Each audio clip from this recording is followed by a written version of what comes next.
Bună seara și bine ați venit în casa noastră, în casa celui care va aduce zâmbetul copilului. Și în primul rând, într-o emisiune cu totul și cu totul specială, scrisori către Moș Crăciun.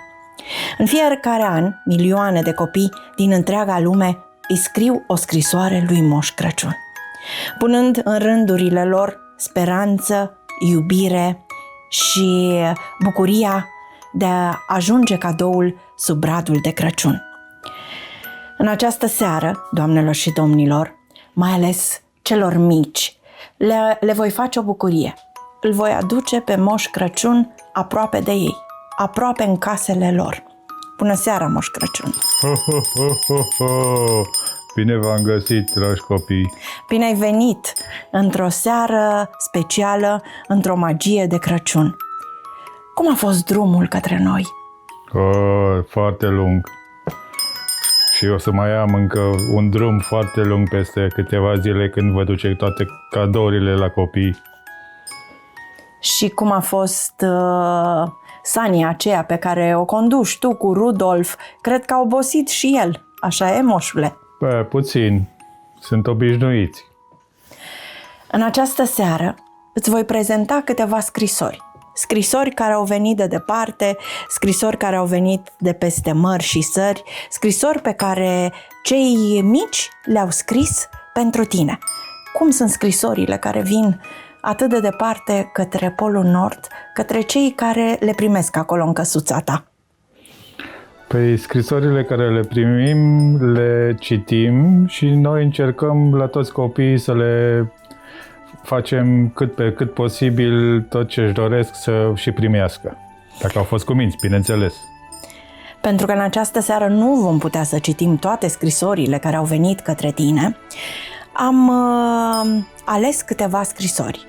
Câteva scrisori trimise de departe. În primul rând, o scrisoare pe care eu am citit-o și cred că ar fi bine să o asculți și tu, moșule. O scrisoare de la Constanța Busuioc, care vine din Italia. Iar ea spune așa: Dragă Moș Crăciun, știu că la vârsta mea nu trebuie să-ți mai scriu.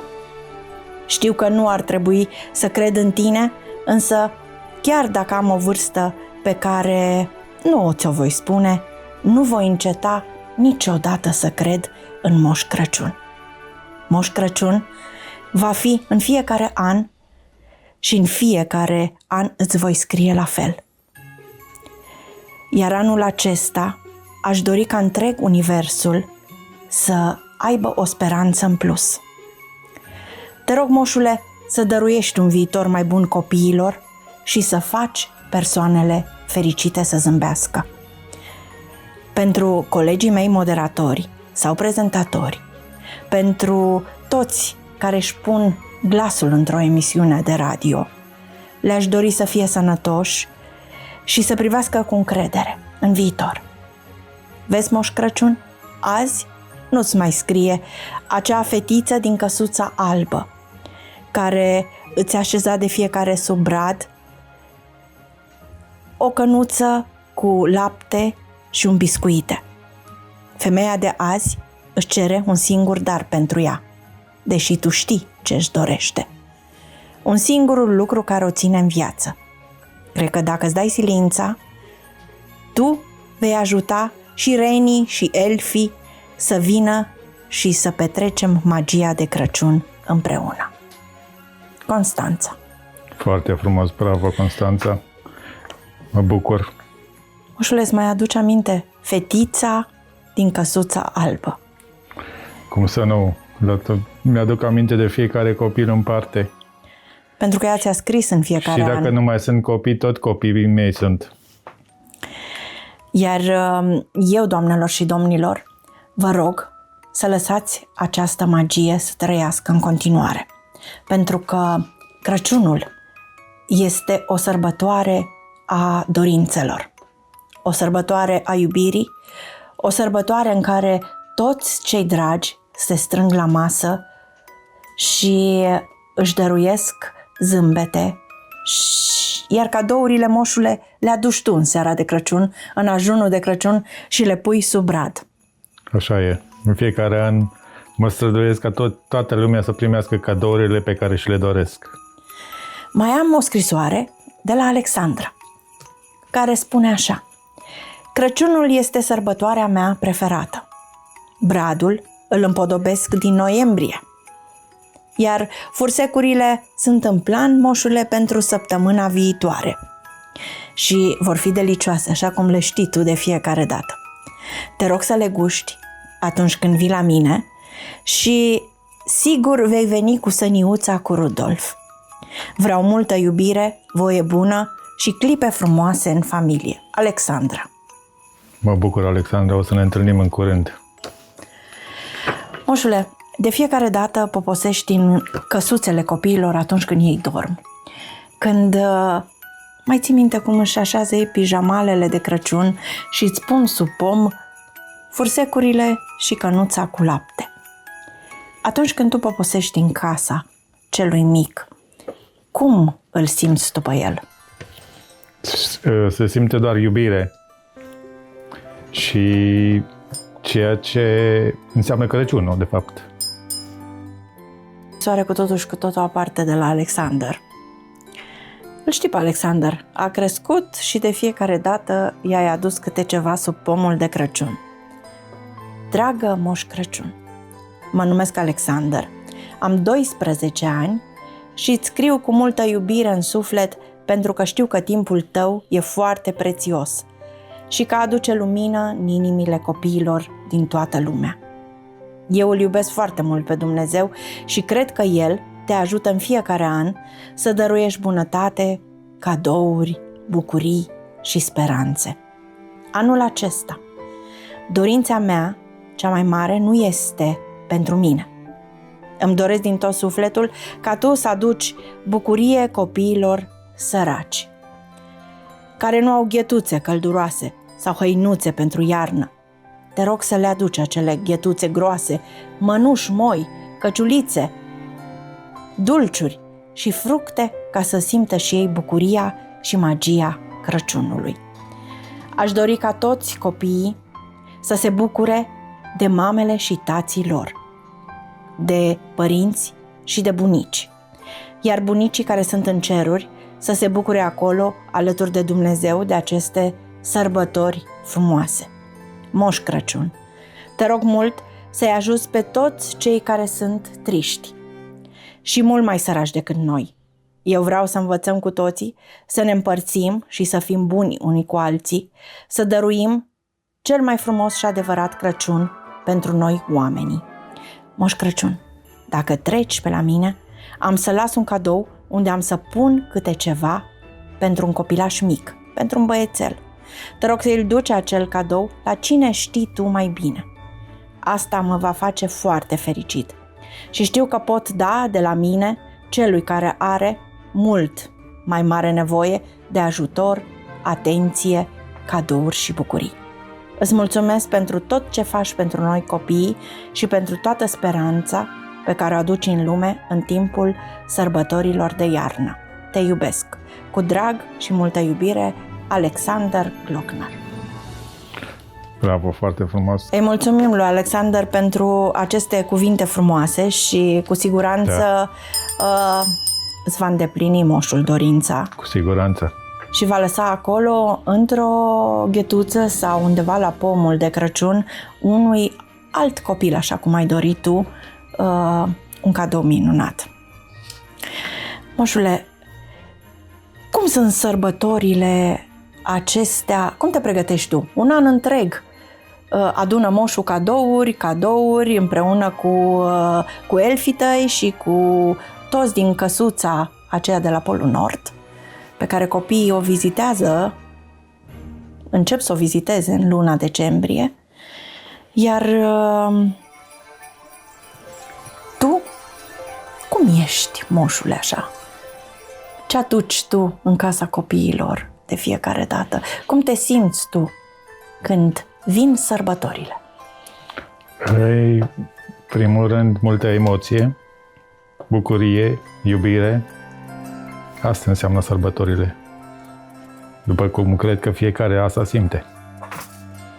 Sărbătorile, doamnelor și domnilor, înseamnă masa de Crăciun nu plină cu de toate, plină cu oamenii dragi, cu cei din familie. Iar dacă mulți dintre voi sunteți departe de case, ați rămas aici sau plecați spre case, nu uitați, magia sărbătorilor de Crăciun începe cu tine, iar tu poți să dăruiești un cadou. Un cadou cât de mic unui om care nu are.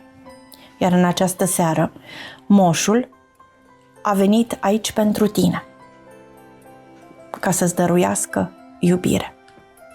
Așa e. Moșule, poți să le spui celor care sunt bolnavi, celor care nu se pot scula din pat, celor care trăiesc pe străzi, celor care n-au un acoperiș, un adăpost, o urare de Crăciun? Să aveți încredere în Dumnezeu, că El vă va ajuta și să încercați și voi, ca și toată lumea, să fiți buni și cu alții, dar în primul rând cei care au să aibă grijă un pic și de cei care nu au. Iar eu voi continua cu o ultimă scrisoare în această seară, înainte să vă spun la revedere din partea mea și să-l las pe moșu să-și continue drumul, pentru că are un drum lung în acest an. Lung de tot. Ca în fiecare an. Ca în fiecare an. Iar voi să nu uitați un lucru. Pregătiți cănuța de lapte și farfuria cu biscuiți, pentru că el va trece cu siguranță pe acolo și va gusta din fiecare bunătate pe care voi o puneți pe farfurie. Dar nu prea multe, că uite ce burtă are moșul. Da.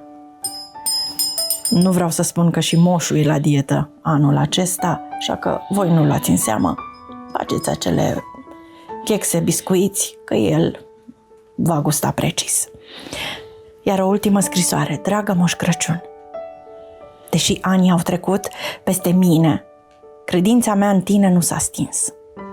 Ea rămâne ca o flacără mică, dar puternică, ce luminează sufletul meu în fiecare decembrie. Știu că mulți spun că la vârsta mea nu se mai scriu scrisori, mai ales pe o coală de hârtie. Dar eu cred că magia ta nu are vârstă, are trăire. Anul acesta, dragă moșule, nu își cer daruri împachetate în hârtie colorată, ci daruri nevăzute, dar esențiale. Pentru lume, adu un strop de speranță și fă ca umbra bolilor și a fricilor să se răspândească. Pentru copii, dăruiește-le un viitor plin de lumină, joc și râs. Spune-le să nu se grăbească să crească, să creadă încă în tine. Oricum lumea îi așteaptă. Pentru cei care duc vocile acestea de radio mai departe, oferă-le răbdare și puterea de a transmite în pace. Pentru cunoscuți și necunoscuți, adu sănătate și încredere în ziua de mâine. Moșule, azi nu-ți scrie fetița slăbuță cu ochii căprui, care lasă laptele cald și biscuiții pe masă, ci o femeie care a pierdut multe în viață, dar nu și credința în puterea ei. Ea-și cere un singur dar, fericirea copiilor ei. Îți mulțumesc că ai citit scrisoarea mea, Moș Crăciun. Acea fetiță din căsuța cu perdele albe și mușcate roșii îți scrie păstrată în sufletul unei femei care știe să viseze și să dăruiască emoții acolo unde este. Foarte frumos, foarte, foarte frumos. Îi mulțumim moșului pentru aceste câteva minute alături de voi. Nu sunt multe, dar sunt valoroase. Iar magia sărbătorilor să vă găsească alături de cei dragi, iar noi vă dorim sărbători fericite. Sărbători fericite vă dorește și moșul, toate cele bune. să fiți cuminți, să ascultați părinții și să ne vedem în curând.